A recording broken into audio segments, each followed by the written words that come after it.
I'm Will Richards, and this is The Dash, an insight to the success story of people from all walks of life in their chosen field, from your average Joe to people in the limelight. If you're looking to level up, stick with us. This just might help.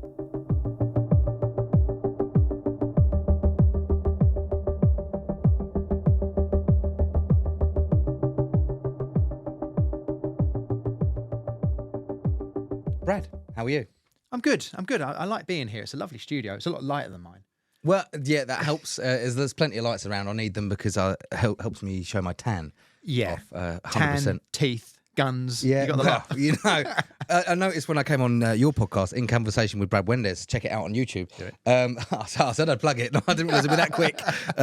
But yeah, I noticed how pale I looked because of the background, because the background was dark and sultry. But now I'm fully tanned. Anyway, off of the beauty tips and stuff. First things first, Brad, I've known you for a long, long time. You're a good friend of mine, whether you like it or not. Tell us, who are you and what do you do? We had this conversation. I never know how to answer that question because I've got a lot of strings to my bow. So very simply, I've spent my entire professional life doing whatever I want. Yeah. And I've kind of fumbled my way through and I've had some amazing successes. I've traveled the world. I've worked for some massive brands. I've worked on theatrical shows and operas that have won Olivier Awards. I've worked in movies. I've done a lot of stuff. And I'm 40 years old and I still don't really know what I want to do when I'm a grown up. So, Damn. Yeah, I know. 40. I know. Okay. I know. I forget this stuff. It's not good. In my head, you're my age, so let's leave it at that. I'll take that. Very, very simply, I run Parkour Academy. That's probably my full-time gig. I also run not-for-profit. We run like activities and food provision for kids from low-income families. That's something I'm quite passionate about at the moment. But really, I'm just a big kid. I just started playing and I never stopped. Right. So, parkour is the word that we used there earlier on. A lot of people will know that as free running as well, which I appreciate might be a slightly different thing, but can you give us the A to Z definition of parkour? Yeah. Oh, in fact, we've just been redefined. So Parkour UK are changing their definition very, very shortly. Okay. But really is moving through an urban environment, predominantly non-competitive, which is a really big thing when we try and do like engagement with young people or just people that aren't into sport that much, or traditional sport that is.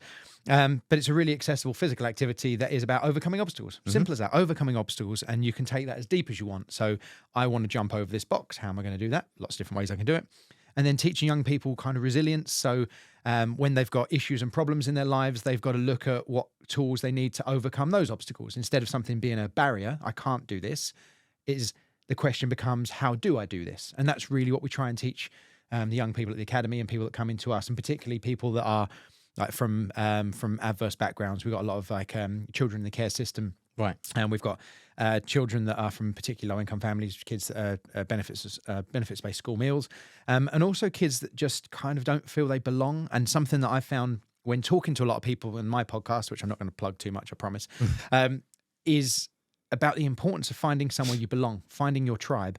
And I think certainly at a young age, I found somewhere that I felt I belonged. And that has then pushed me into the direction I've gone in. Obviously, it was the gymnastic team for me, the Blue Falcons gymnastic team of Chelmsford Valley High School, which you were also part of. Yeah. And that then gave me something that I loved and I was passionate about and gave me that security. In fact, I was talking to my other half, Tash, last night.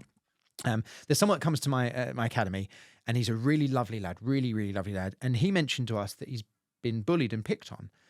And I was like, what can we do about that? Because I can't go and like push around 14-year-olds at school and tell them not to bully this lad anymore. But he's a really lovely lad, and he was just telling us about it. And like, I remember when I was at school, and I went to high school from a primary school, and with none of my friends. So I went like fresh. I lived on the other side of town, and I particularly wanted to go to Chelmsford Valley. So I went, and I didn't have any friends there when I first started because I didn't know anybody.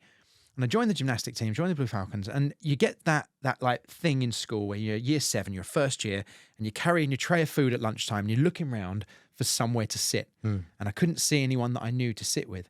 And a bunch of older lads from the gymnastic team invited me to come sit with them. And the social credibility that gives you as you're like the skinny little year 7, being invited to sit down with the year 9s and year 10s who were a bit cooler, like that was an amazing thing. And that's something I remember and something that was a big deal to me. And I felt safe and felt like I belonged because I was part of that group. I was like, how do you do that? So now this kid, I kind of want him to feel like he belongs and feel like he's got somewhere, because even if someone is giving him a hard time at school, he's not then getting that when he goes home. He's got somewhere to come to before he goes home, or in the evenings, and he's got people that care about him. And there's only so much we can do about horrible little scroats picking on him at school, but we can certainly give him somewhere he feels happy and belongs. And that's basically the thing behind your business, not just the only reason, but one of the main reasons that you do what you do. Yeah, I think at the moment that's really what I'm passionate about. So we set up our CIC, which is a not-for-profit company. Been running for about 2 years now.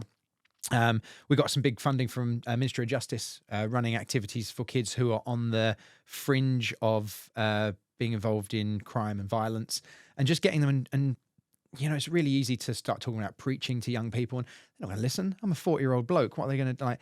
But if we can just give them something else to do, it takes them away from the people that are going to be a bad influence. And that's what we talk about, intervention and diversion. It's not a reward for the naughty kids. It's just giving them something else to do, because a lot of these kids are from families who, whether it be financially, they can't afford to go and do activities. It's a difficult time at the moment, or the kind of families that, don't really care. It's a horrible thing to say, and that's not everyone. It exists, though. But That's it does. the sad truth. Thankfully, I don't come from that background, but I do recognise that it does exist. No. Would it be wrong to say that you could almost class this as a modern-day youth club? Yes, and there's a lot to be said. I won't go too much into the politics of it, but certainly youth clubs were a thing, and you could go and be part of something and just have somewhere to be. And youth clubs, through funding cuts and all of that kind of economic issues we've had in the last 13, 14 years, they're not so much a thing anymore. And now people start up youth clubs and no one goes, because that's not a cool thing. It's not a thing that kids do. The biggest issue we have when talking about teenagers is the timings. So you and I are a very similar age. I won't have it any other way. Yeah, cool. Okay, sure. Ish. But when I did activities, mentally, Yeah. 6. Yeah. But when I did stuff after school, you'd go home, you'd have your dinner, you'd get changed, then you'd go out and do your thing, whatever it was that was. So we'd do gymnastics like 7 o'clock is when we go out. If I put on activities for teenagers, we need to do it at like 4 p.m.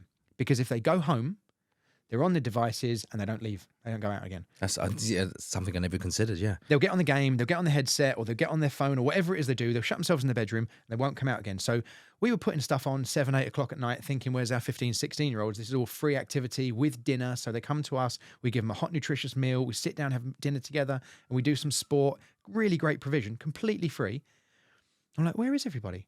We move the time to 3:30 meet for a 4 o'clock start. We're full of them because they just come to us straight from school. Which is ideal. It's exactly what you want. Yeah, and then we'll keep them for the evening. And again, we'll do our activity. Then we'll have our dinner. Then they go home. So they go home with a full belly after a hot, nutritious meal.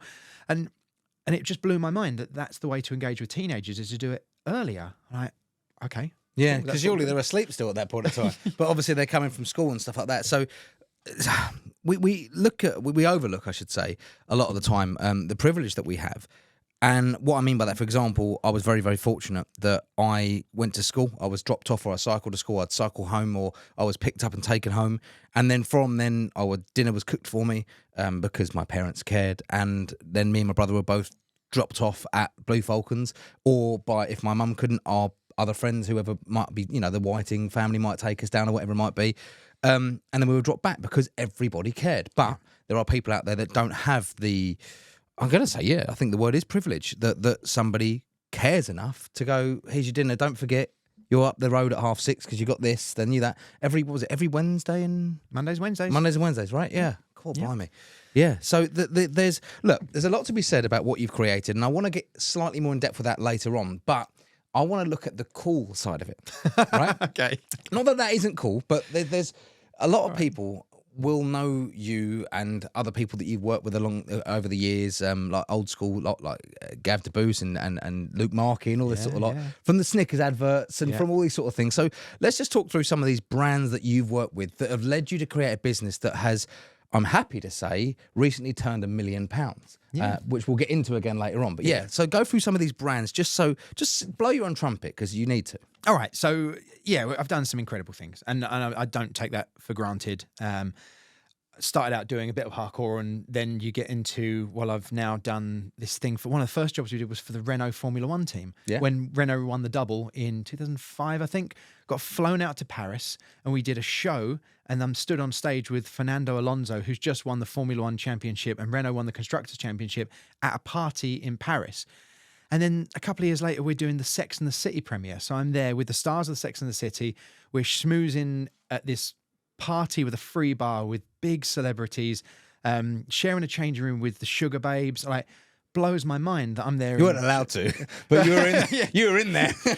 Actually, they were lovely girls, but it was one of their birthdays, and they got pizza brought to them, Right. And we just had these like toasties and sandwiches, and I was like, well, hang on a minute, like.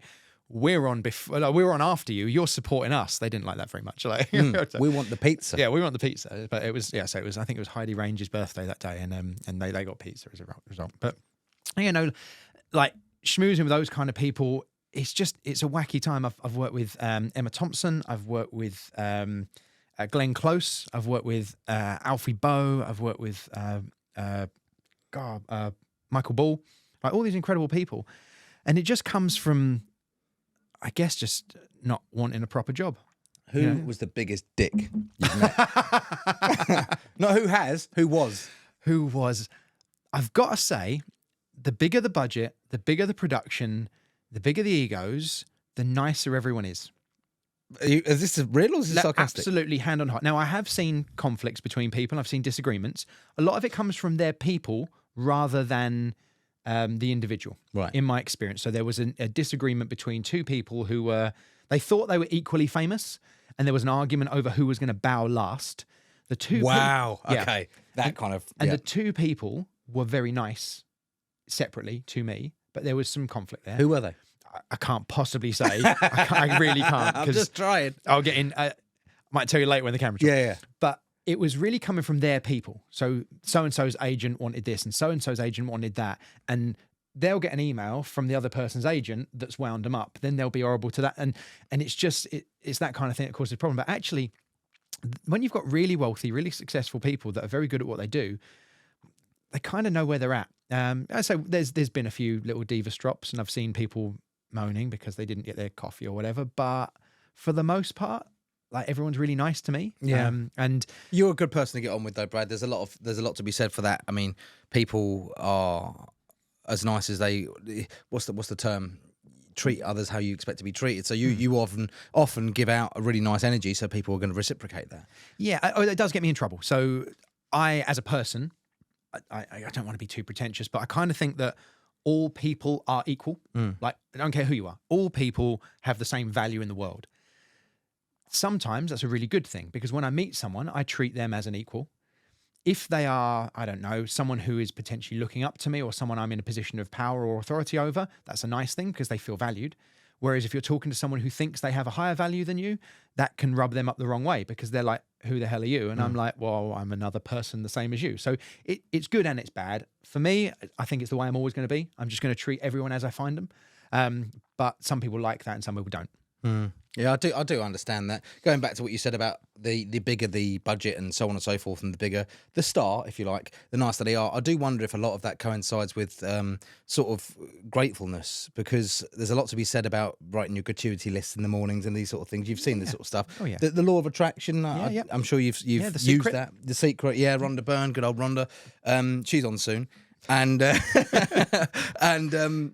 yeah, I do wonder if that is part of it, because I would go as far to say that the ones that aren't necessarily as nice are ones that have accidentally blown up into fame and become like young stars that just blew up. They weren't expecting to. It just happened overnight. We could name many of them. But yeah, I do wonder if that's a big part of it. So you've worked with some fantastic brands. The industry you worked in had some fantastic sort of launches into the world of fame. For example, that opening scene of the Casino Royale film. Yeah. Sebastian Foucan. Yeah. That's a friend of yours. You worked with him before, I'm sure. If you don't know what I'm talking about, this is the opening of the Casino Royale Bond film, when the guys are chasing, well, James Bond is chasing a bad guy across the cranes and through the building site and stuff. That is free running. That is parkour. And that, as a scene, we did very well out of that in terms of like the community. There weren't loads of people in the parkour community back then. I knew some people that did the choreography on that were out there filming things. I was actually on the front cover of Sony.com for quite a while. Wow. Because I did the Sony video game. I did the motion capture for the Bond video. So they used my body for Bond doing all the moves for the online Bond game that Sony launched. And then they did the behind the scenes for about 2 weeks. When you went to Sony.com, it was my face, because it was like behind the scenes of the Bond game, and it was just me in a suit. That's incredible. So Like- you had the body of Bond. And the face of me. The face of you. I know it's not a good look, is it? But yeah, I think it is. And but that was an amazing thing. One of my favorite days ever was we were doing a big promo for Reebok. They're a little sports brand. I'm not sure if you're familiar with. I heard them. Yeah, a couple of Reebok. times, yeah. I quite like them. Oh yeah, of course. Yeah. And I was also working with the English National Opera on their production of Sweeney Todd Right. with Emma Thompson. So I've gone to a meeting at Reebok headquarters in London. And I've gone into their boardroom. There's a table, and I'm sitting there, and there's a picture of me on the big screen in the boardroom of the Reebok headquarters as we're talking about this promo we're doing for their new trainer and how it's going to work and how we're going to like do the activations around various stores and things. Like, this is great. Like, we've then walked down the road, because it was only in Covent Garden. So we've walked down the road to the English National Opera, which is the Coliseum Theatre in St Martin's Lane, about a 5-minute walk. And I've gone in there, and then I'm working with Emma Thompson, who's playing. Oh God, I should know this. Who's the leading lady in Sweeney Todd? Mrs. Potts. No. Di Easton played her. I can't remember who it was now. Yeah, I know. It's gonna. It'll come back to me. Yeah, it will absolutely throw me. But Is it not Mrs. Potts? I don't know. It's not Mrs. She was. Mrs. Potts was in Beauty and the Beast, who Di Easton also played. Right. Yeah. Okay. That's played what the it is. same part. Sweeney Todd. Sweeney Todd. It'll come back to us. We'll get that in a bit. Yeah, we will. Mrs. Lovett. Mrs. Lovett, Lovett. Mrs. yeah. Lovett's mince pies. Yeah. So she was playing Mrs. Lovett, and I had to work with her for the afternoon. Had a great experience. She was absolutely wonderful to work with, and I was like, that was a good day. That was like I gone to this Reebok meeting in the morning. There's a picture of me up, and I've got all these like Reebok execs who were just being really pleasant, really nice, really into what we're doing. And we did this like campaign around loads of shopping centres where we were doing brand activations at their store. So doing tricks and flips and moves using Reebok stuff. I tell you what, it was a missed trick though, because they said we could go into the Reebok store in Covent Garden, and they're like, you can have whatever you want. Have whatever you want. I'm like, brilliant. So I've gone in there, and I've just found like a pair of trainers that I really liked, take them to the till. And the woman at the till said, oh, well, you've got an open tab. But once you cash out, it's closed. So are you sure, that's what you want? I'm like, yeah, I've got this pair of trainers. I'm really pleased with them. And we were like spoken to the rep afterwards. He's like, oh, what did you get from the shop? I was like, I got these trainers. He's like, is that all? I was like, yeah. He's like, no, you could have anything you want. Like, No limit. no limit. I'm like, oh, okay. Right, I should have just But gone. it's too late now. Yeah, it was too late because we closed out the tab. And I think maybe some of that was quite humble, because I was like, they've said I can have anything I want. I'm like, oh, well, I like those trainers. I'm going to have Yeah. that. Don't want to take the piss. Get him back again. Yeah. He's humble. Yeah. But I could have, I could have like just gone along the shelves and gone, yeah, have some of that, have some of that. And like, yeah. That's a shame, because the stuff gets expensive now. It does. You know, I could have as we were started an saying. eBay shop. Yeah, I know. How's it going for you? 'Cause I know you're All my still- Reebok stuff. No. Yeah. I want to speak to you about one of the things that I fell in love with parkour free running. I've never really followed it too much. I followed it to the level of always been with you when you've done stuff. But do you remember, number one, the first shoe that was the talk of the town because of you was the Fayu? Fayu. The second one, which you gave me a pair of, and I'll never forget this, with the K-Swiss free running. I cannot remember what they were called. Ariake. Ariake. Oh my, of course you remember what they're called. The Ariake, right? Now, Brad has gifted me many things in my time. There was one other thing that you gifted me. Do you remember what this was? Oh dear. I dread to think. It was a piece of technology. You gave me my first ever smartphone. Did I really? You gave me my first ever smartphone. Wow. I don't know if it was a job or you had a spare, you had a flip Vodafone phone Yeah. and it had a 360 camera on it, right? Yep. I remember, I've still got the phone at home. No way. I remember to this day, because I was like, why would someone do that for me? And I'm forever grateful for that, because you gave me this, at the time, hundreds of pounds, maybe even close to thousands of pounds worth of equipment. You just went, yeah, you can have it. I don't know why. Well, we did used to take boxes of stuff down to the park and give them out to people that needed them. So because we had like various shoe sponsorships and things, we would go and like I'd get a care package from a shoe company, and I'd be looking at what I've got, and we would just take them down the park and give them out. And I know some people sell these things, some people keep these things, but I knew a lot of people that would have benefited from that, and people that are in our circles that wanted some shoes, and I guess that's just what I considered the right thing to do, and that comes from it's a bit of a jump, but Graham, like, were you at Graham's funeral? Did you go to? I don't think I was. Oh, yes, I was. Yeah, Yes, I know a was. lot Yeah, I of people was. Of course I was. So for those that listen, Graham was my stepdad. He's the man that raised me, and his view of the world was probably different to a lot of people's. Like he lived a very humble life, and he used to help people. He used to help people, and they would never know about it. And I think that's something that I struggle with now, is because I'm doing all this stuff for the charity and the not-for-profit. And in my opinion, just because it's the way I was raised, if you do something nice for someone else and then you go and shout about it and tell other people, it's not a good thing anymore. Yeah. So, and I know that in this world, you have to. Like, I have to tell people that we've got a charity. I have to tell people about all these wonderful outcomes we're getting so we can get more funding and continue to do it. But it rubs me up the wrong way, because it wasn't until after Graham passed away. He died in 2017 of cancer of the esophagus. It was like we looked after him towards the end of his care, and it was a tough time. But I really did kind of take that, try and be a bit more Graham. And I know it's wonderful. Like, I draw comparisons between what you've done here, because we've lost someone, and you've got to make it worthwhile. You've got to make their life and their legacy mean something. So you want to continue on something that mattered to them in their honor. And that's what I've done with Graham. So Graham just liked to help people. He would spend his own money and pay for people to do courses and pay for people to do things and put people in touch with each other. And he'd tell someone that, oh, yeah, no, I've sorted you out this course. And wouldn't tell them it cost him 1,200 quid. He'd just be like, I've sorted this thing out for you. And he wouldn't need to let them know it cost them money, and he wouldn't need them to thank him or feel like I owed him something. He'd just do things that would benefit other people because he was in a position to. So that is quite important to me. And if that means taking a box of shoes down to the park and giving them out, or as a kid who hasn't got a phone and now has a phone, you've done the right thing. Yeah. I was actually thinking about that phone the other day. I was like, I wonder what happened to that. Now I know. I nicked it. You nicked it. But I don't think you realise that maybe you do. But that phone was, I'll try and get the link for it below. I can't remember what the model was, but that phone was one of the first ones to have a selfie camera on it, which meant I was able to do my first ever video of myself.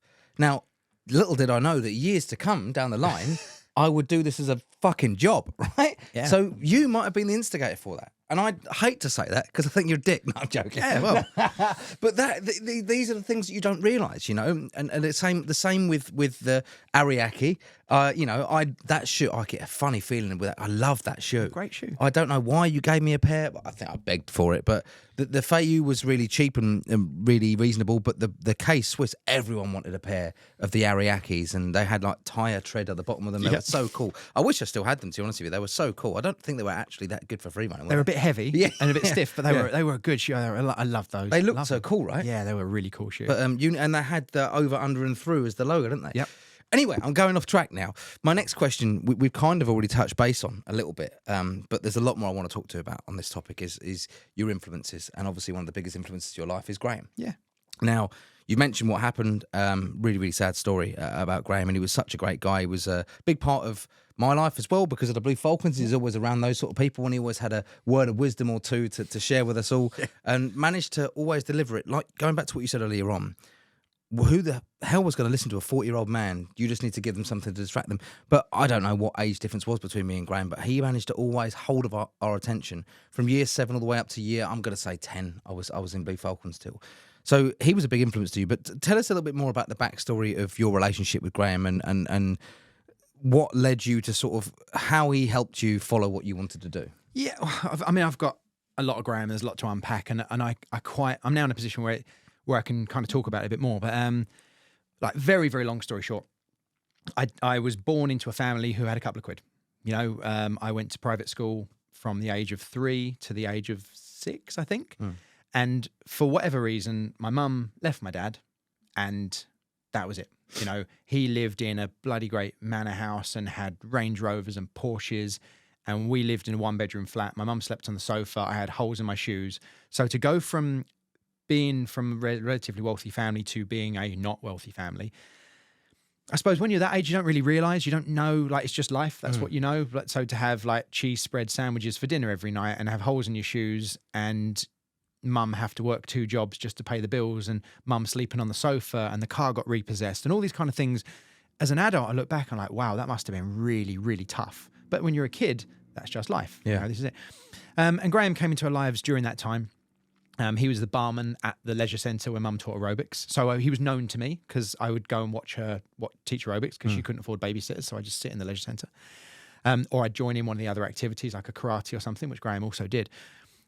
So this funny guy who was 29, which now blows my mind that at 29, he would get into a relationship with a woman who had a 5-year-old son. And he was just brilliant. He was brilliant. He would take me to the woods and we'd go and splash around in the river, or we'd build dams, or we'd like when it snowed, he'd drag me around in a toboggan and stuff tied to his back because he was like fit and healthy and did karate. And he was like the best father you could ask for, because he had rules and there were discipline and there were lines, but he was fun. He was a lot of fun. And I don't know where I would be or what I would be doing if he didn't come into our lives at that young age. And over the year, I didn't see my dad, my biological father, for a lot of years. Don't really have much relationship with him at all now. And I've got a lot of Through choice? Well, I got a lot of issues and a lot of things to unpack, which I'll kind of get to, because he didn't send us any money. He didn't send us anything at all when I was growing up. So we were poor, and I knew that he lived in a massive house and had nice cars and all of this. And you're like, well, why? You know, and as you get a bit older, you're like, why? And I got into high school, and Mum and Graham had done, a bit better. They'd managed to buy a little house, and we were living in Chelmsford now, and I was going to like regular state school, and I was in year 6, and I was sort of asking a bit about my dad, and Mum's not really got a lot good to say about him, which is fair enough. And I kind of then got into high school, and I went to Chelmsford Valley, and Chelmsford Valley had a lot of computers. Like for the early 90s, I mean, probably a big thing when you were there, but for the early 90s, like 94 I started, had a lot of computers. So I got into computers, but we couldn't afford a computer. And it was like one of those things that Mum said, because I'm sure she was frustrated because we were quite poor. Like, she's like, oh, why don't you ask your father? I'm like, all right, I'll do that then. So I was like 11 or 12 years old, and I've written him a letter. She's got his address, written him a letter. I've started school, and they use a lot of computers, but I can't type my homework up because I haven't got a computer. Is this something you can help with? And he wrote back, and the IT guy for the business he ran had spec'd this computer up, and he said he could get me his computer. And so that then started my relationship with my father. Now you imagine, like, I hadn't seen the guy since I was really young, and I met him at the top of the road because he wasn't allowed to come in like to the house because they were still very tense. And I didn't recognize him. Didn't recognize my own father. And I look at him, and I'm like, that's not the man that I remember. I'm aware that that's my dad because he's got a Computer in his hand. Well, no, because he's got a bright green sports car behind him. Right, so, yeah. And he's waving at me, and I'm like, this is weird. Even now I remember it, and it being weird. And it was. And so I saw him, and he had this enormous house, a massive converted barn over the back of Brentwood, like big old house with a Range Rover and a Porsche. And okay. And I started seeing him, but we never really had that connection, that gel. And if anything, that kind of bothered Mum and Graham, because he could buy me things that they couldn't. And I can understand that being frustrating. But actually, as hard as it sounds, there's probably no love there. Like, even now we've got an odd relationship. And when it came to, like, you get to 18, I'd seeing my dad maybe once a week, once a fortnight. And he bought me a motorbike for riding around his garden, because he had a garden big enough to ride a motorbike around, and like a bit of woods that I could ride the scramble around. And then I did my bike test and was into motorbikes. I've always been into bikes. And we get to like 17, 18, and I'm like, right, I've got all this anger like about this man that I grew up poor, and I still from a poor family, and I'm like, you never did anything. And bless him, he took me to his office in his house, which is quite a long walk because it's a really big house. And he opened this drawer, and in there was a file full of every check he'd ever sent, ripped in half, sent back. Oh, wow. Yeah. So suddenly I'm like, oh, wow. Yeah, I can't be angry at this man anymore. And like, my mum would have been just very proud and wanted to do her own thing. But I'm like, that absolutely rocked my world. But that's a dilemma, isn't it? But it's too late at this point. You can't really change how you feel about someone. And I'm still really angry that I grew up. I never went on holiday. I've never been abroad. I never went out of the country with Graham in my entire life. We never got on an aeroplane together. And I'm like, that's upsetting. And now he's gone, and I can't ever do that. That's upsetting. We would go to the Isle of Wight to stay with Graham's parents on the holidays, but we never had a family holiday abroad, ever. In fact, I don't think I've been on an aeroplane with my mum since 1989. That's a long time ago. Yeah. Should probably do something about that.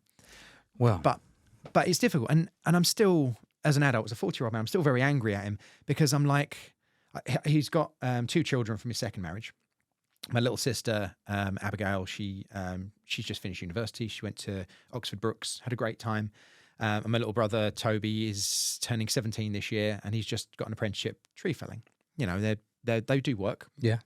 But she didn't have to pay for university. She didn't have to have a job at university. And he lives in a very nice house. And I'm like, it's frustrating because now I'm like, well, actually, when those checks are ripped up, why don't you take the money and put it in a savings account? Why didn't you still didn't actually give me anything. I have nothing. Like, I have nothing from the man. It's a really tough dilemma because I just want to add into Yeah. this that the first thing I thought is that money was for you. So that ripping up, I'm sure, wasn't any malicious intent against you, but accidentally has had the knock-on effect as that's affected you because that computer could have been there. Yeah. And it is very, very hard for me to unpack because I can't be angry at my mum because I don't know where she was at. You know, she was younger. We've all been in places like that. Yeah. And I'm sure that there's an amount of pride and wanting to do it for herself and not wanting anything from him. But at the same time, I grew up hating my dad because of the position we were in. And there is a lot to unpack there, which I'm still dealing with, to be honest. I'm still kind of working out. And especially with the loss of Graham, part of me doesn't want to get closer to my dad because I don't want him to replace Graham. Yeah. And even as a 40-year-old man with adult parents and like my little girl doesn't see much of her granddad. We're going to see him this week. We saw him about a month ago. Before that, he's probably met my daughter, who's 18 months old, maybe met her 4 times. Right. You know, he's not very close. And and there's probably conversations to be had with him. And when I was 18, he had a motorbike which he'd been riding, and it was on finance. It was an R1, which is a 1,000cc bike. And he said, well, he's not going to ride it anymore because they're trying for a child. And about time my little sister's been born. And he said, tell you what, why don't you carry on the finance payments on the bike, and you can ride it. You can have it. We'll make you the registered owner. So he hasn't given me a bike. You've continued the payments, yeah. I didn't make any payments.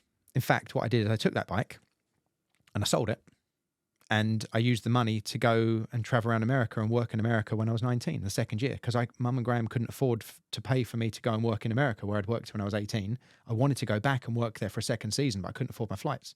So I sold this motorbike. And my dad's never forgiven me for that. Never. In fact, when I got married, he made a point of saying, I didn't get you a wedding present because you took that bike off me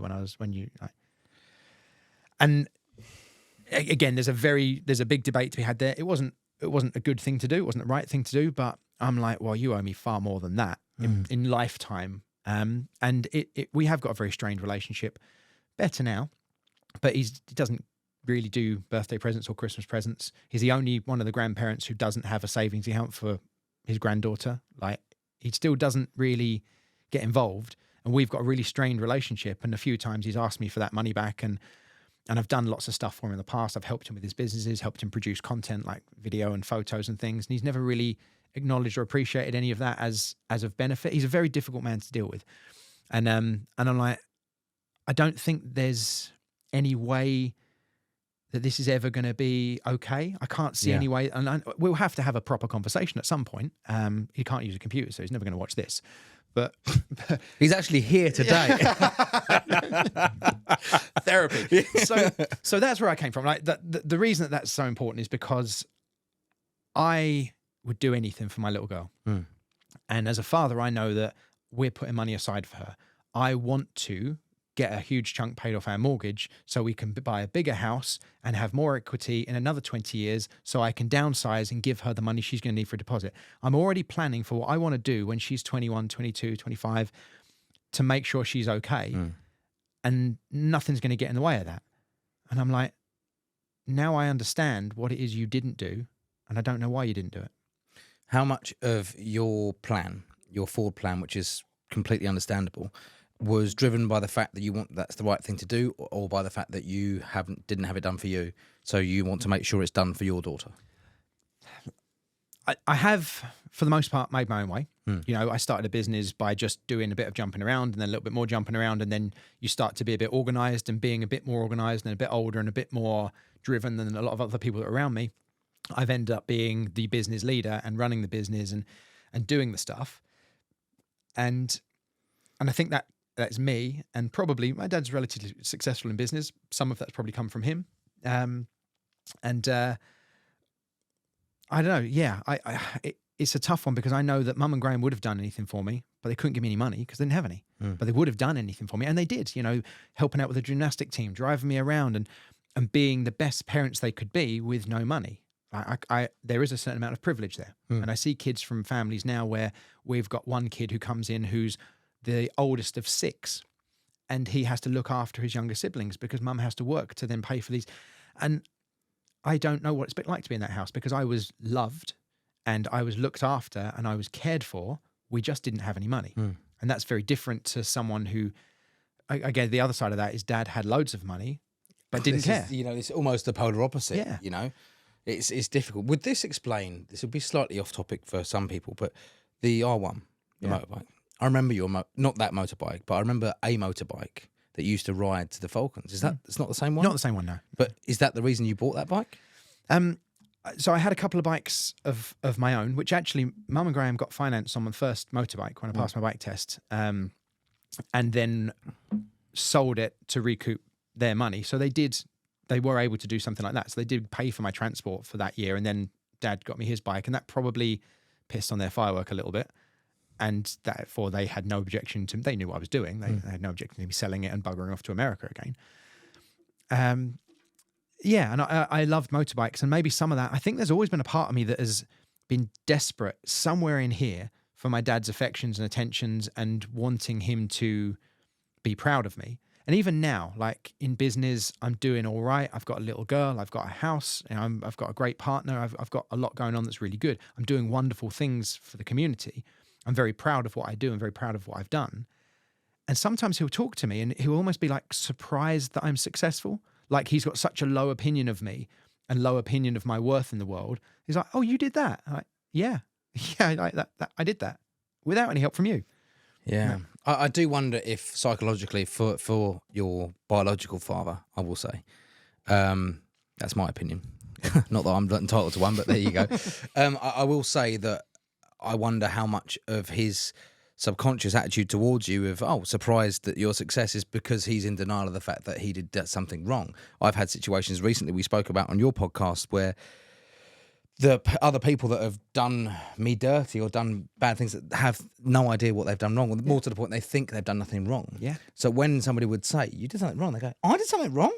In the same way that I did something good, you did something good. Yes, that's how I have an outlook on it, and it does seem to be quite fitting for a lot of people's attitudes where they do something wrong or continue to do something wrong, and they're so in denial that they convince themselves that you're shit.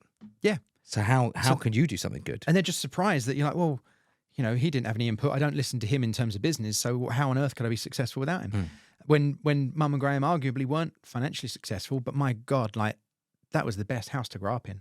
I didn't really want for anything. I mean, I wanted for a lot of things, but like that love and that care. And I know we spoke about something that matters to me is that every morning when my little girl wakes up, both of us are there. And most days, both of us put her to bed. She has both of her parents and she is the happiest, most content little girl. That's important. That's important. You know, we work in an evening. So when I put her to bed, then the laptops come out. We were up till midnight last night doing work, but we put her to bed. Yeah. You know, and that's what matters to me right now because I do see the value in having loving parents. And I'm sure you do. Your parents were great and they weren't always great together, but they were great. Yeah, no, 100%. You know, I think there's a lot to be said for it. I see it at the moment with my brother and his wife, Fran. They are absolutely fantastic with their 2 children. And my mum and dad were great with me. And then, you know, I've got my stepmum and it's one of my favourite things is to see that all the family get on together. You know, we recently had, for my sister-in-law's 30th birthday, it's actually her 34th, but she looks young. 30th birthday, she'll love that. All my family were there. All of her family were there. She's got divorced parents. Me and my brother have got divorced parents. But everyone gets on. You can sit my stepmom and mum together and they have a chat for hours on end and so on and so forth. You know, it's really nice. And that is a knock-on effect of the love given to me, my brother, and of course Fran and her siblings by the parents doing the right parent thing, exactly what you're doing. then in turn, when we get to the adult age, we can then share the love back, and it brings everyone back in together again. If I was an arsehole, more of an arsehole, I thought I'd stop you there. If I was more of an arsehole, the connections between family would be divided, because that generation always want to blame someone, exactly like your biological father says. You've done that, because he's assuming, well, Graham and such haven't done this, so how did Brad do that? Yeah. But you can do it because, well, this leads me on to my next question.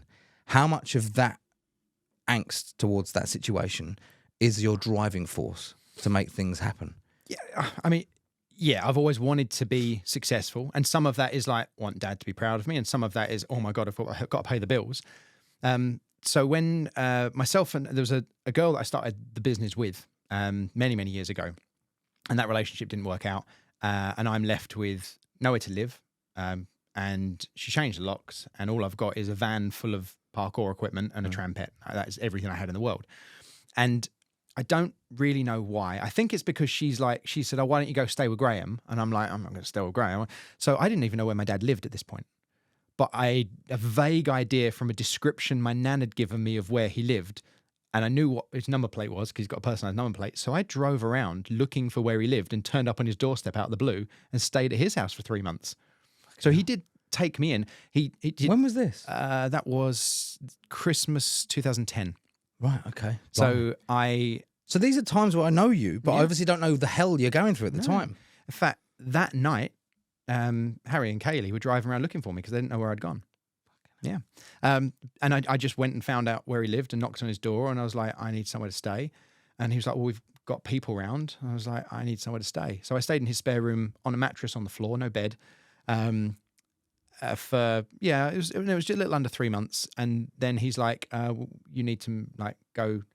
I said, well, can I stay here to get myself back on my feet? I've got to sort out the business. He's like, not really, I'd have to charge you the same amount of rent as you'd be paying somewhere else. So you might as well go get somewhere else. So I went and got a flat that I couldn't afford. But, and I'm not saying I'm thankful to him for this, I had to work hard to afford that rent. I had to. And it was really tough. And that was when I was wandering around Tesco deciding whether to get bread or soap, because I didn't have any money because I had to pay the rent on this flat. It was a lovely flat, but I couldn't afford it when I moved in. Yeah. And I had to just find the money, and I had to drive the business. I was working at a gym in the daytime and teaching parkour in the evening, and trying to develop these relationships and try and forge something in the performance side of things. And it wasn't long after that probably within a couple of years that we started to get a little bit corporate work. And then the big one was Britain's Got Talent. Did Britain's Got Talent 2007. Did the flip over Ant and Deck. Yeah. It was on the middle pages of Heat magazine. Yeah. And they just found me from videos online. Britain's Got Talent contacted me. And so there were scouts that came for you? Yep. Right, okay. And because it was the first year they did it, 2007. It was the year that Paul Potts won. Blimey. Yeah. Paul Potts. They'd had a lot of... Phones for You salesman. That's the one. Yeah. Yeah, wow. They'd had a lot of singers apply, because Simon Cowell, X Factor, Pop Idol, all of that. And no one really understood Britain's Got Talent because it was a new thing. It was variety. So they went out and they got a lot of variety acts, and we were one of them. We got through to the semi-finals, last 25 acts, 9 million people watched it. We beat the final of The Apprentice. It was massive. Didn't realize how big it was. And then off the back of that, started getting more corporate work. And because I was a performer in a physical capacity, I was invited to teach at London Drama School. So the year after Britain's Got Talent, I was working for Caterpillar Footwear, designing shoes for them. Yeah. And that's where I got a lot of shoes.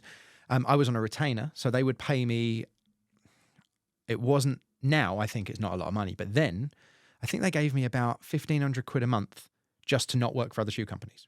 Then they paid me per job, and they sent me clothes, and then we got 1,500 quid retainer just for getting out of bed in the morning. Well, again, 2010, 12. Yeah, it was a good chunk of money. Yeah, I mean, that was paid my rent, bad, right? Yeah. That on scale now is 45 grand. Yeah. But they also, they flew me around the world. I was going out to trade shows. I designed my own footwear. I've got one pair of these shoes that were the shoe that I designed. But unfortunately, we're now talking 2008, 2009, financial crash. They dropped all of their athletes across all of their sports. And I was like, oh, there's my retainer. Right, now what do I do? So we started doing regular parkour classes. I was doing a couple of classes here and there, but we got some funding from St Albans Council to do regular classes with some kids that were known to the police. So it was an intervention. The police would bring the kids to the leisure centre on a Saturday. We'd spend all day with these kids just jumping on off of stuff in the sports hall and then send them home. So they'd be tired and hopefully wouldn't go out and cause trouble. That's the first sustainable class we did. And then we passed it off to local coaches. That was the Hertfordshire ones. Then moved back over to Essex. We're doing things out of leisure centres. Like hiring a leisure centre for a couple of hours here and there grows into, well, this class is full. We need another class. We need another class. And I don't realise it.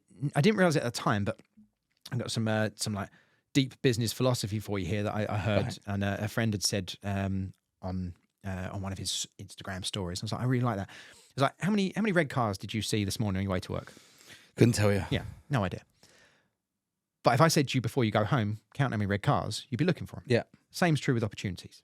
You don't know how many opportunities you come across every day if you're not looking for them. If you look at everything as a potential opportunity and you're desperately looking every morning, how can I make that connection? How can I make that business? How can I monetize that? Or how can I make that into a viable product? Or how can I network with that person? How can I get into that?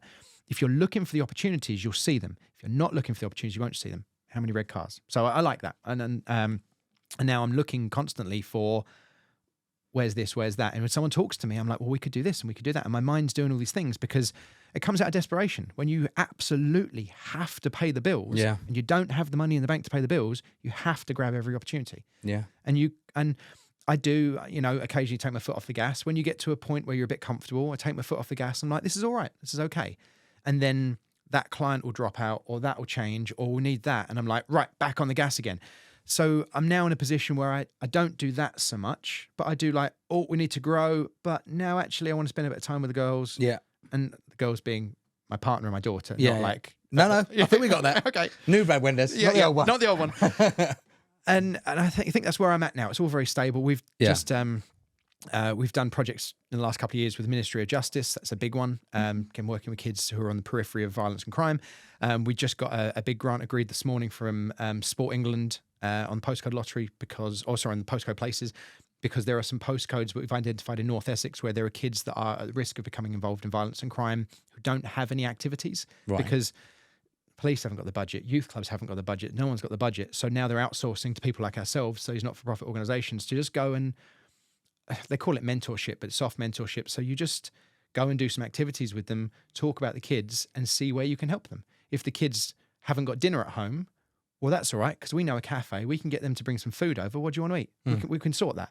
And if it's a case of like, maybe they've got some mental health issues, then we can get some professionals in and just very, very soft mentoring, just looking at what they need and then giving them a little bit of what they need and not making a big deal of it. And that's where we're getting the best results. And that's where we're getting kids who are happier and more content, because we don't have such an issue over here as like in the States with things like school shootings and those kind of like, because we don't have guns, which is arguably good. Thank goodness. Yeah.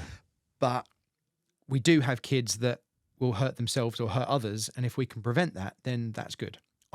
Now, I do it because we care, but really the budget is because the NHS is stretched and the police force is stretched. So if we can stop kids going to A&E and stop kids getting arrested, it's going to take some of the strain off. It's a domino effect, isn't it? Yeah. And it really is a financial question from the people that are putting the funding in, but that doesn't matter because the ultimate goal is that we're helping young people out of the situations they're in or helping them get through the situations they're in at the moment. We've had kids that have had like some real, like what I wouldn't consider massive problems, because in my life I've had some big problems, you know, and both you and I understand what it's like to be right down there.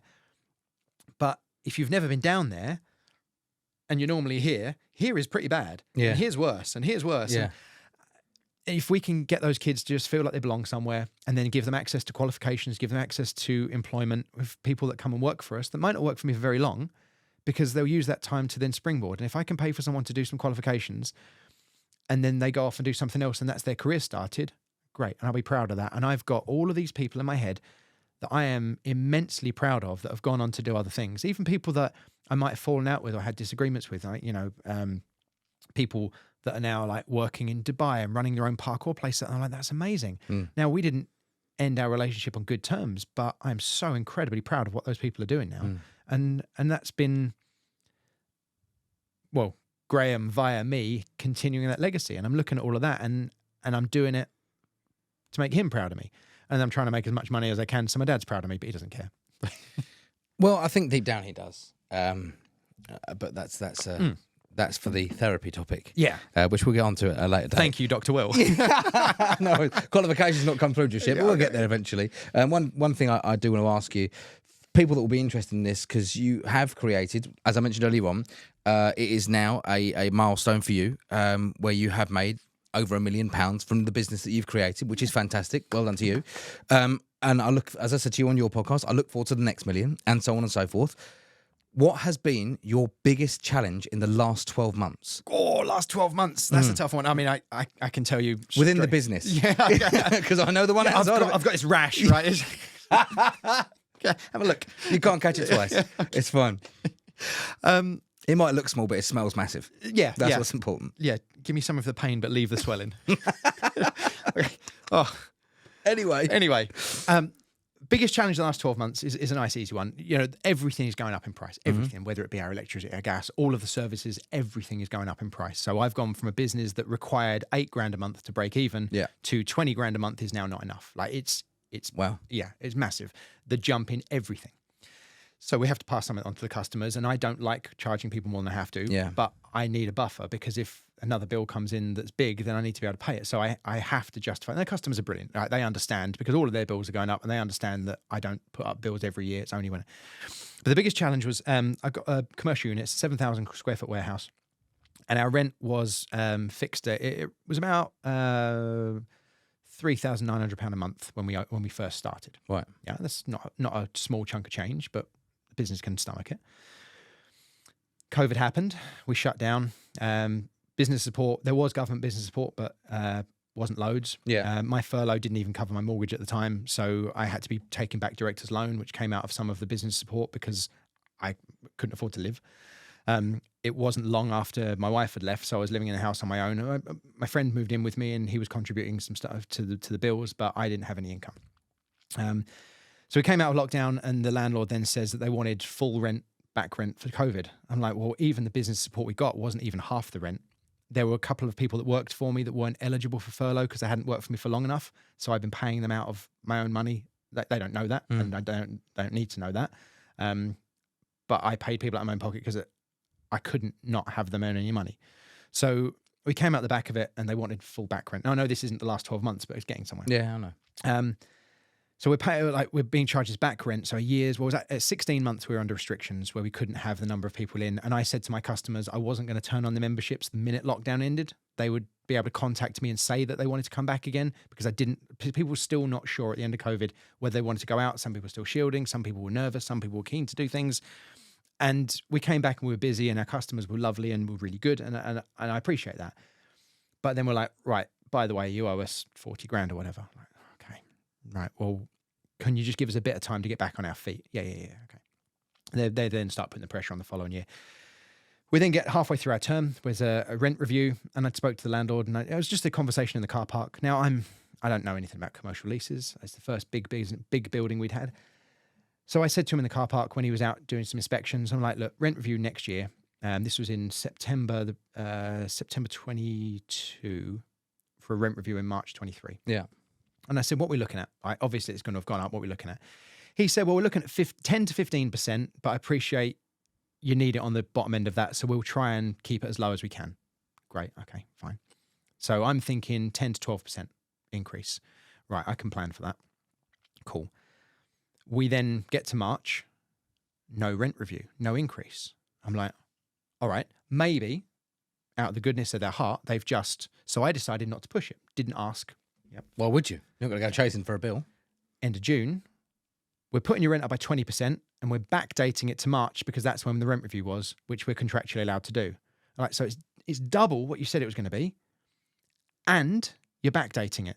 So now I've gone from having chipped away at that COVID debt, I now owe you 45 grand again.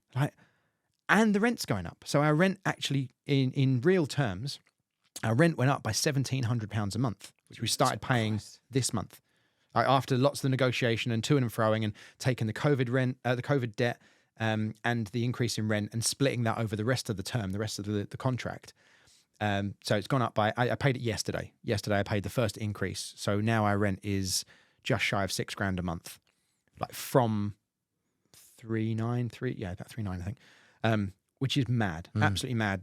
So we have to pass that on somewhere. So the biggest challenge for me is I didn't really understand commercial landlords, and I didn't understand that some of these landlords just don't give a monkey's. Yeah. They don't care. Like, they're making money. That's what it is. These buildings are owned outright. There's no mortgage on them. Like, their overheads haven't increased by 20%, but they've pushed ours simply because they can. And when I push back and I'm like, well, why? And the answer always is because we can. We're not a charity. We can. All right. Okay. All right. So navigating that without having to stress my customers and without having to cut my staff hours too much.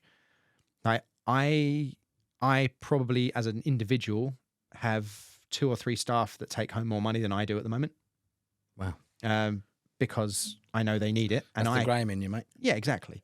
Now, what I could do, make that guy redundant and take his wage. But I wouldn't do that because I know that guy. He's worked for me for 10 years and I know that he needs to pay his... Well, I wouldn't do that. I couldn't do that. You know, we employed someone not long before all this kicked off who I gave him guaranteed hours, and he left his other job to come and work for me full time. He's within his probation. I could have said, yeah, you don't work here anymore. But that would fuck him. I couldn't do it. So I take a pay cut so that I can continue because, yeah, that's the Graham. That's the Graham. And I would probably say in terms of raw business, I'm not a very good businessman, but I like to think I'm a good person. And I can pay my bills. My little girl gets fed. Yeah, we're not going to go on holiday this year. Yeah, I'm not going to get a new car this year. But all my guys are still employed. Yeah. I'm proud of that. I think that's more valuable than a new car necessarily, as long as the car's got wheels and you can drive it. Yeah. If it hasn't, let us have a chat, mate, because it's not safe, but I'm sure you'll be fine. So my next question off the back of that is why, I know the answer to this already, but why do you carry on then? You're in a business in which realistically you can sort of downscale. Now, I know you're doing it for other people, but you could downscale with other people and still make some of those people, you know, in a comfortable position that they're already in. Why? Why do you carry on still? Shameless pride. Yeah. I mean, I've got my own other interests, so I still work in theatre and film. So I'm not skint. I'm not saying woe is me. It's just I am taking less money out of the business than other people in that business. I have other interests. So I work for the English National Opera. I've done 3 shows this year. You know, I worked on Porgy and Bess a couple of years ago, which went on to win a Tony Award.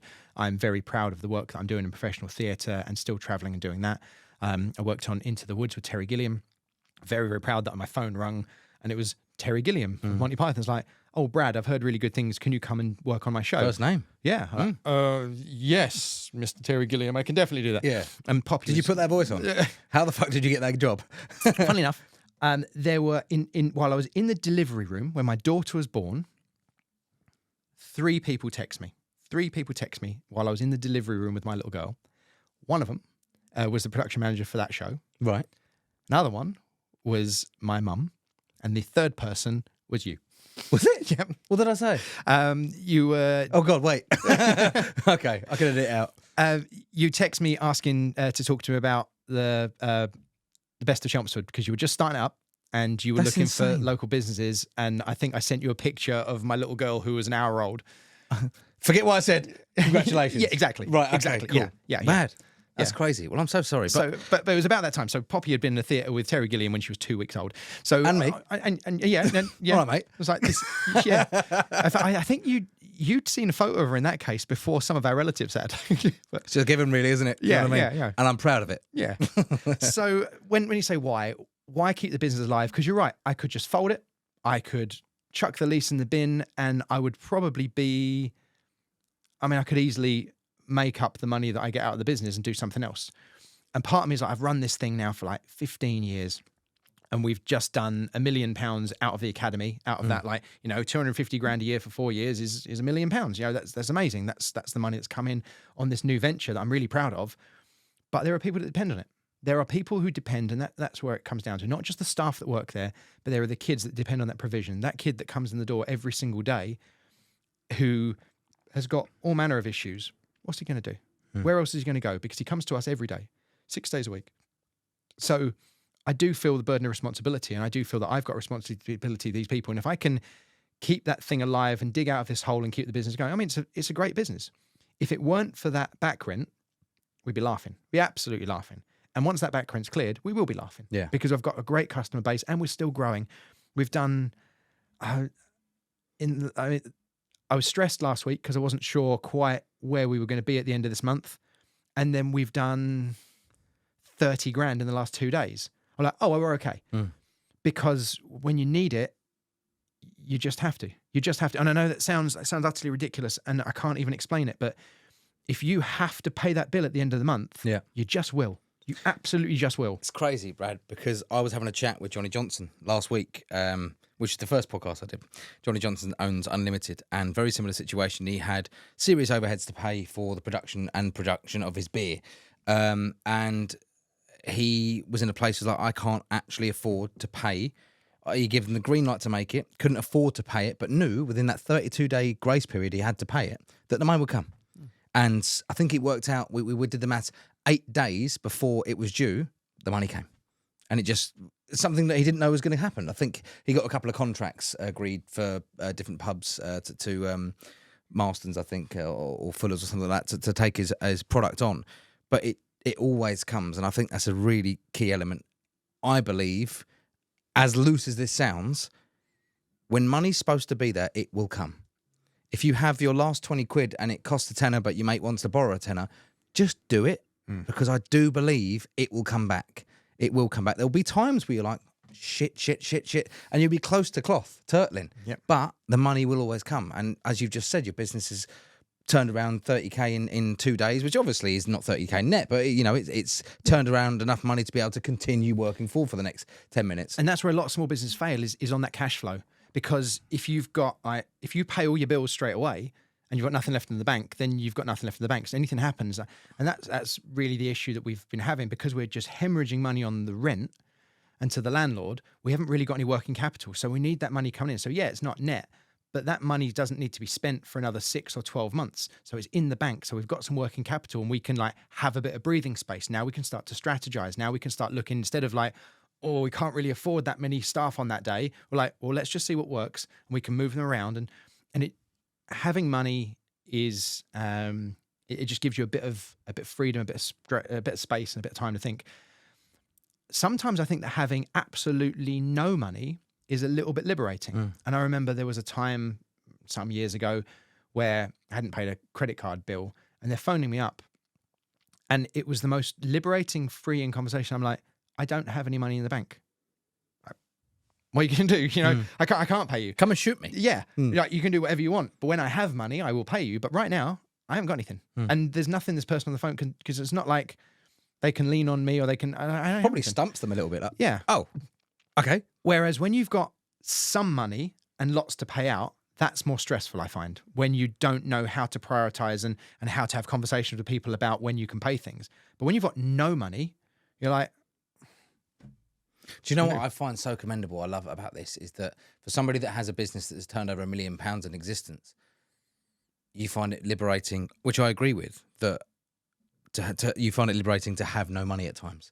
Because, as we spoke about on your podcast, the shampoo or bread, the bread and shampoo situation, which you should go and watch it and figure out what that is, but the bread and shampoo situation will be different for every individual, but it makes perfect sense.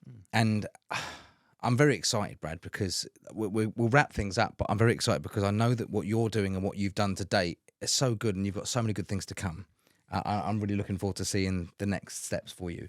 I have a couple more questions for you before we hand over to the Dash book, which I will explain to you as well. Okay. Yeah, there's a book. So first of all, we have sort of gone a bit of a roller coaster here, but we've touched base on how you've created a successful business, what's driven you, your whys, now, and a lot of the issues you've faced along the way, and still issues to come, I'm sure. There's people watching this that might want to know, why should they continue to look into creating their own business? What would your advice be to somebody that's looking to create their own business but has just heard how fucking difficult it is? What would your advice be? You're the master of your own destiny. I am terrible at working for other people. And I know that. I am an absolute nightmare to work with. So I sort of had to do my own thing. I've worked in offices, I've worked for companies, and it doesn't ever end well. There was a time when I worked for a company that had promised a bonus to a particular member of staff, and then they moved the goalposts, and it happens in these big corporates, and she was gutted. She had a couple of kids, and she wanted to do something nice for her kids with this bonus. So I sent an email to the whole business saying how utterly unfair it was and how the management should rethink it. I got fired. because that's Did she get the money? No, she don't think she did any. I think they split the difference. But Nah. But I got fired in front of everyone. They had a big meeting of the whole department, and they're like, "Okay, we've had some disagreements about where the goalposts are on this, and just to clarify, it's this, and just to let everyone know that moving forward, Brad's not going to be working here anymore." Like, it was unceremoniously fired in front of. Fucking hell. Yeah, like, that was not fun. Brutal. When you just turn red as a beetroot and feel a bit sick, and you're like, "Whoa, okay." Like, basically, don't do that. Whereas in my own business, if someone does something that I think is unfair, I can be like, so being master of your own destiny is important. But some people do like to go to work. Some people just want to go to work, come home, not have any stress, not worry about it, and just be a cog in the machine. And that's fine. That's admirable. If you just want to do that, that's fine. But if you want to make a difference, and if you want to do your own thing, and if you want to eventually find that freedom, because I suppose everyone wants to build a business and sell it. I met a guy this week who ran an insurance brokers. He sold his business and retired at 50. Bought a plot of land and just goes in the woods every day. He just bought a bit of woodland. And that's what he does now. Does he have a house there? Or? No, he's got a house. He lives up in Ipswich, and he's got a house, and he's got a car, and he's got this stuff. But he bought a couple of acres of woodland, and he just goes and chops wood and has like a barbecue and just goes and hangs out in the pretty wood. good, to be fair. Exactly. Off-grid kind of sort of thing. Yeah. I do like that. that. Why not? So, like, just the freedom that it can give you is really, really hard. It's so hard. But if you've got something you care about, do it and try. You don't know until you try. Just give it a go. Yeah, I recommend it. I think it's a good idea, and I do like the fact that you did touch on the point there. You don't have to. If you're watching this thinking, "Oh, I need to create my own business. I need to do something," you don't have to work for yourself. No. It's not the answer for everyone. I know people that it's not necessarily the answer for. I mean, it is the answer for people like me and you because we can't work for other people. No, we're terrible. We're terrible employees. I know, we're awful. And Brad won't be back on the podcast again. I'm joking. You will be down the line for sure. A couple more things I wanted to touch base on. First things first is this is the dash book. Okay, the dash book is something that you can write in. You get your own page. You can write a quote, a question for the next guest, or a statement that you live your life by, whatever it may be. Date it, sign it. We'll do that at the end of the podcast. That will be shared online with everyone else. So cool. Make sure your handwriting's nice and neat. One last question for you. What is next for Brad Wendes? What's next?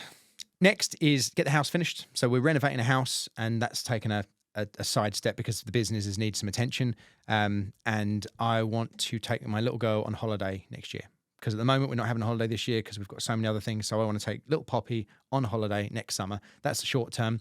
Longer term, I want a second site for the business. So we can, you can only really make some money by volume in this kind of industry. So you've got one site that only makes £100. You've only got £100. You've got 10 sites that make £100. Suddenly you've got £1,000 and so on and so forth. So a little bit of volume. I'd like a second site, which I'm actively looking for. So if you've got any commercial property in Essex, please hit me up looking for about 4,000 to 6,000 square foot that we can get D2 use for.